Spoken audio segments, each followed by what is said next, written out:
My name is Mike. This is a bike.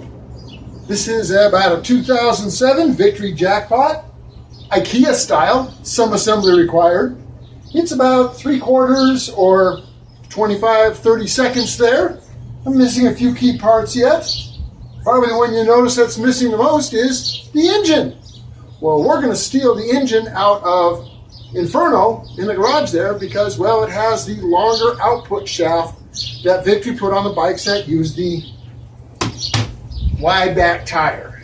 Now, it's in that other bike and the pulleys don't quite line up, so I've got another engine coming. I found one cheap on eBay, and of course it's, lowest price, and it's got transmission issues, so we'll get that engine here, we'll go through it, we'll figure out what's wrong with the transmission, and we'll put it in Inferno. So that'll be on a different video. And then once we get the engine out of there, hopefully I'll be able to round up the remaining missing parts, and we'll be able to assemble this bike, IKEA style. Oh boy. Has anybody seen an instruction sheet and an Allen wrench?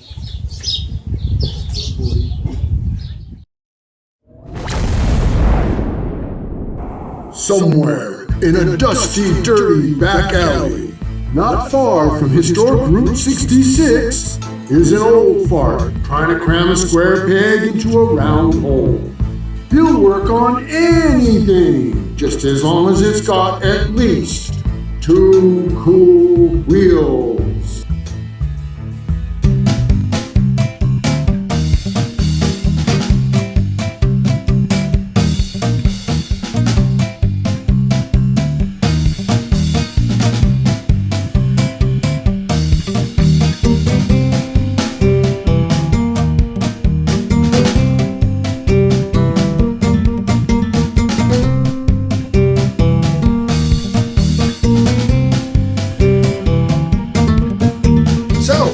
I've been talking about trying to put together a jackpot, but to do that I need an engine. And as I alluded before, well, we're going to steal an engine that's better suited for that particular frame out of a bike I already have. So in order for me to do that, well, I got to have something to put back in Inferno. I mean, that's what this present here is. I got a present.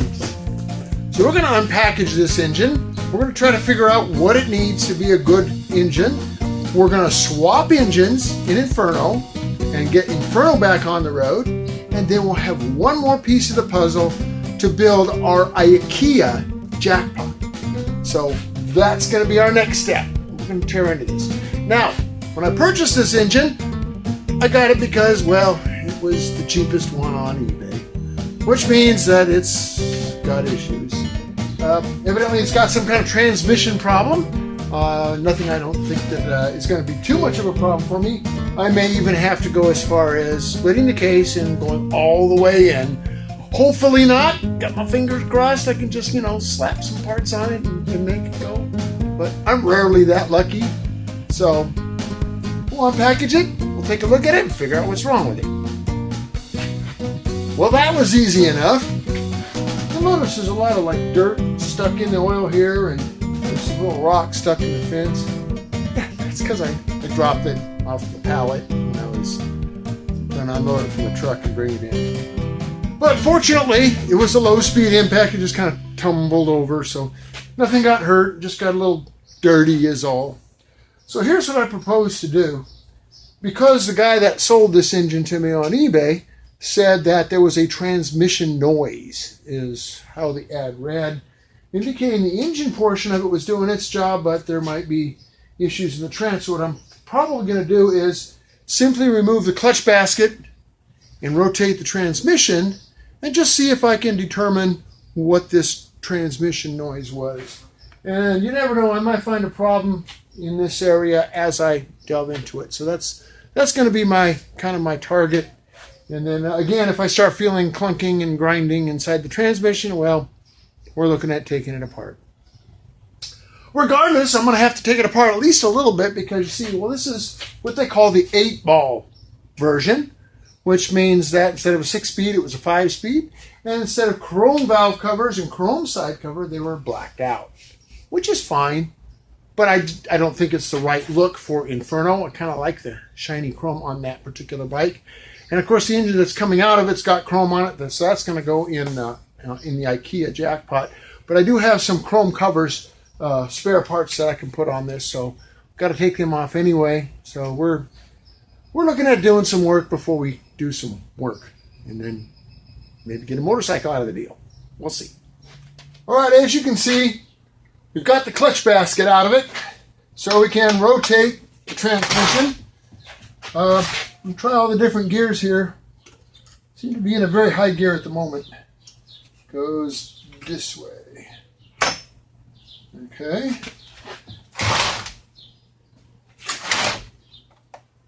So we'll rotate this and get a little bit of wind up. I don't know if that's normal or not. Seems like an awful lot of play.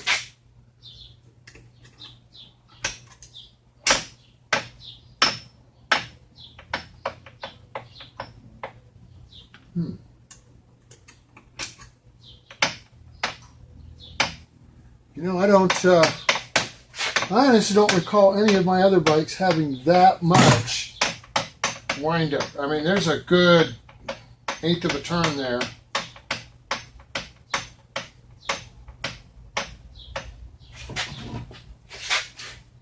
So that's probably the noise they were hearing. That should be neutral. That should be first.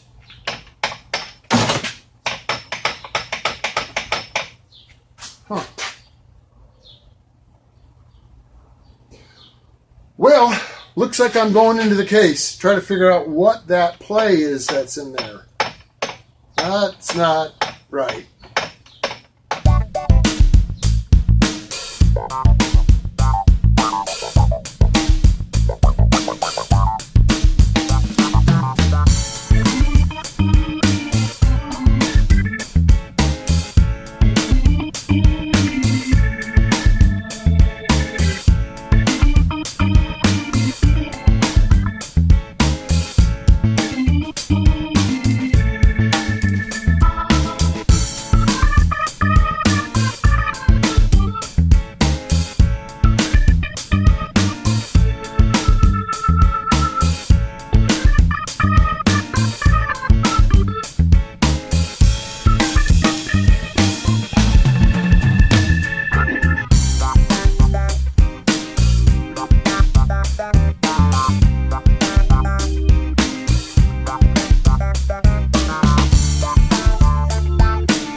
So the reason I was having so much difficulty getting the case halves separated is because, well, this tube here normally stays in the bottom half, but what happened is it got kind of stuck in the top half and separated here instead of here, and then the tube got bent.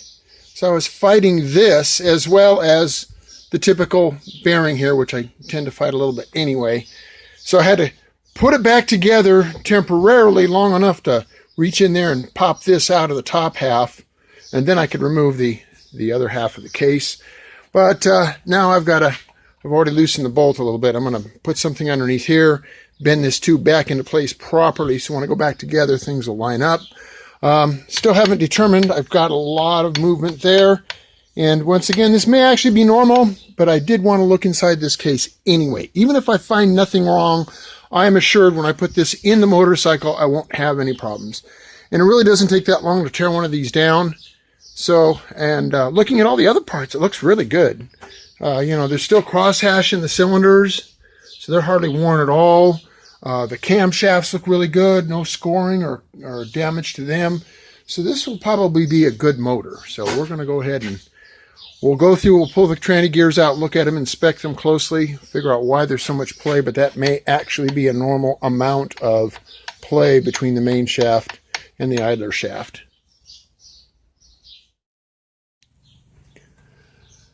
Okay, so I found where that play was, and really where it resides is between this gear here, which rides on, have we got the right gear? Yeah. It rides on the, this gear is driven by the input shaft when it's idling. And this collar here, when it slides into place, you can see where it engages those dogs into the slots. Well, those slots are elongated, and I'm sure that's intentional. And that elongation is where the play comes from. There's the play that we saw, and that's actually normal. So basically, I tore it apart for nothing. Well, not really nothing. I'm very well assured that everything in here is in good condition. All my bearings check good. No grinding. So I don't know what the transmission issue supposedly was with this, but I'm not finding anything out of place. So we're going to put this back together. I still have to find a cover, a side cover, and a stator for it, and I've got spare parts there. So I'll dig something up there. But we're going to go ahead and put this back together. This is actually a good engine and good transmission. Everything looks really, really good. So I'm not sure what noise they were hearing, but now I'm assured when I go back together with this thing that it's going to be okay. And it's not going to leave me stranded by the side of the road. A couple of hours today is actually good time invested in the future of this bike. Now, one of the things I have to do is, because I kind of hammered and pried to get the case halves apart, I left Mars in the surface. This surface has to be absolutely flush to seal. So I just go around and look for those damaged areas and take a flat file to them, because any Mars, any high protrusion sticking up, it's going to keep those two halves from coming together, and then we're not going to get a good seal. So I go around and do that. I clean off all the old silicone on both sides. It's the oil-resistant RTV that we use, so you can see here where I've already worked this area a little bit from the marring that I did earlier.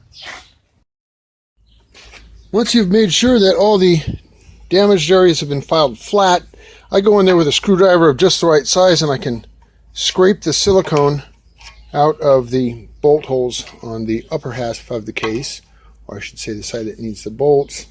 There's a little damage here. This is probably why that one piece of oil galley wouldn't come separated. That was already there, so I can't take responsibility for that one.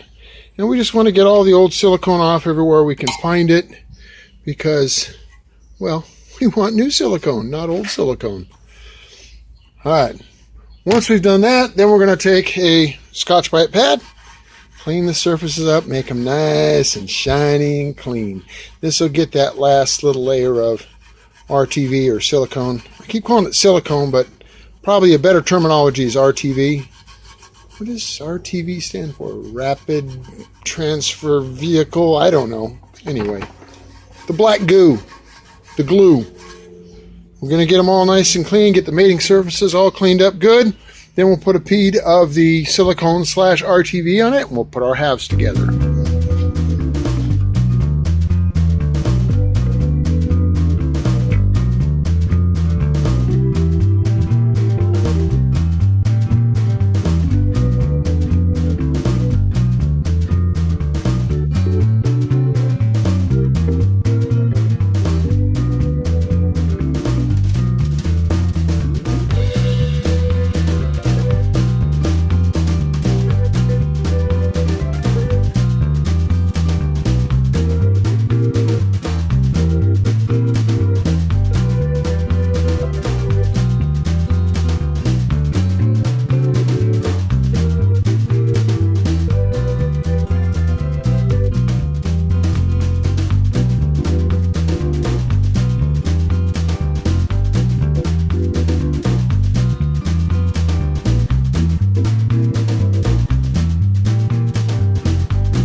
All right, I've got my silicone bead. It's not pretty. You want to try to keep it as even as you can. You don't want a lot of low spots. You want to try to keep it kind of centered in the middle of the area so that as it squishes out, it oozes in both directions from the center out. So that's the best I could do. The little tubes are kind of a bitch to work with because they don't flow real easily. But anyway, there it is. We're going to put our case halves together. I did lube the areas that have to go into bearings on the opposite side, so they got a little lube so they slide in a little bit easier on the corresponding opposite side. All right, got the case halves set together. Kind of had to tap it going around the output shaft so it slides down the bearing.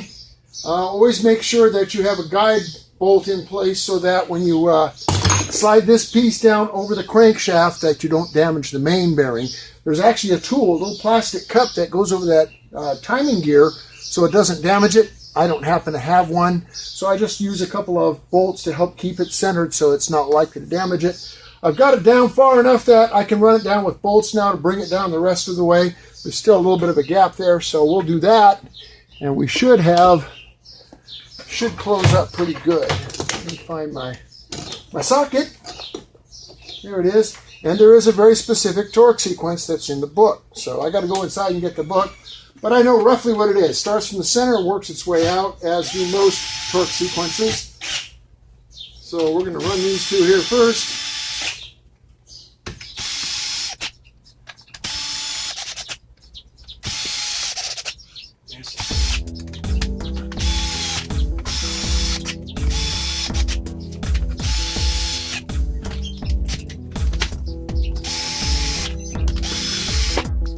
And you'll hear some creaks and pops as that bearing slides down over the output shaft. It's an interference fit. It's a very snug fit.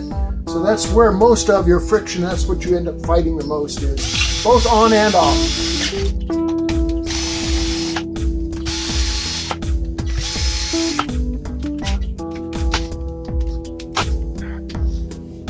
Go ahead and install my starter as well, since there are two studs that go through the starter. Or two bolts, not studs. So the starter's part of the equation as well. Work with me, starter. Work with me here. I'm going to give a love with the love hammer. Oh, it's feeling the love. It went right in. It's very happy. Yeah, it's just walking this thing down. Between the hammer and the studs, we should be able to, call them studs, they're bolts. Ooh,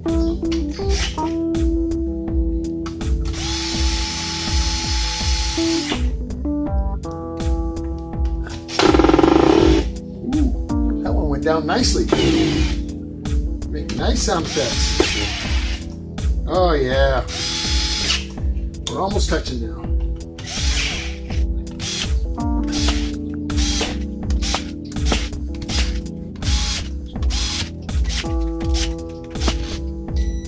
And we're getting that nice ooze out of our RTV.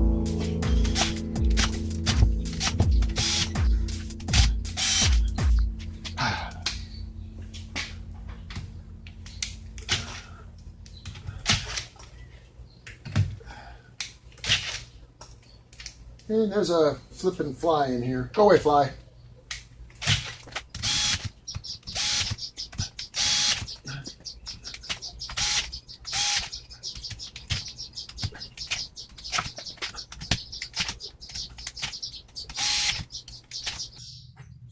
Two times around. First time around, 11 foot-pounds. Really not much. Second time around, 22 foot-pounds. And then a check pass. We'll go around at 22 one more time. It's really not very much torque, so don't get overzealous. We're going into aluminum threads, and you get to cranking too hard, you're going to rip those threads right out. Once this thing sets up overnight, it's going to be solid. It's not going to leak.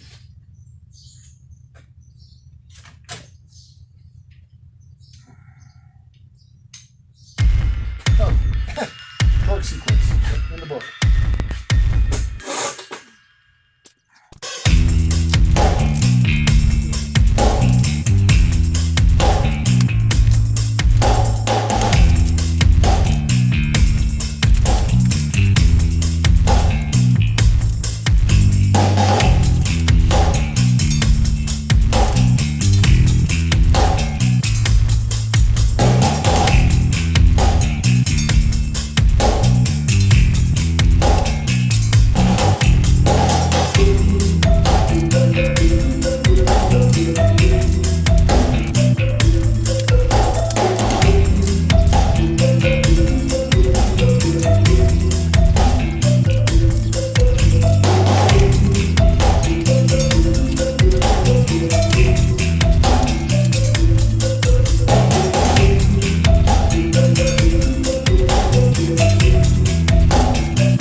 Set up overnight before we do any more reassembly. And, well, not even going to be able to reassemble it tomorrow because I don't have gaskets. Yeah, my lack of foresight, I probably should have ordered them when I ordered the motor, knowing I was going to tear into it. So, I'm also going to have to order a side cover for it. Now, initially I said I wanted to go with chrome because I thought it would look better on the bike, but since the valve covers are black, and since the timing cover is black, well, we'll see if I can't locate a side cover that's also black. If not, I can take one of my chrome ones and get out the old rattle can.